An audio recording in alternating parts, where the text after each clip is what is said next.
అడ్డాకుల మండలం అసెంబ్లీ కాలనీలోని గణనాథుని మాజీ జెడ్పీటీసీ ఎన్ రాజశేఖర్ రెడ్డి దర్శించుకున్నారు. కాలనీ వాసులు ఆయనను శాలువాతో సత్కరించారు. గణనాథుని పూజా కార్యక్రమంలో లతిక టంకరి వెంకటేష్ యాదవ్ మరియు పద్మ దేవేందర్ రెడ్డి దంపతులు పాల్గొన్నారు.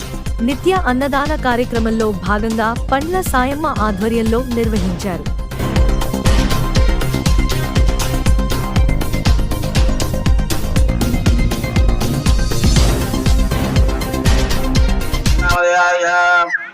తన్విష్ణావేశ్య గజన్నామదేశ్య నియాంస్నావేశ్య సహా కుటుంబానాం కంకణోత్రోద్భవస్య నారాయణనామదేశ్య మణిమనామదేయాయ జిలేంద్రనామదేశ్య లతనామదేయాయ అభినయనామదేశ్య దేవేంద్రనామదేశ్య పద్మావతినామదేయాయ సర్వతో ముఖాముఖి వృద్ధ్యర్థం ఆస్యా భారత దేశ శత్రు నివారణార్థం ఏతత్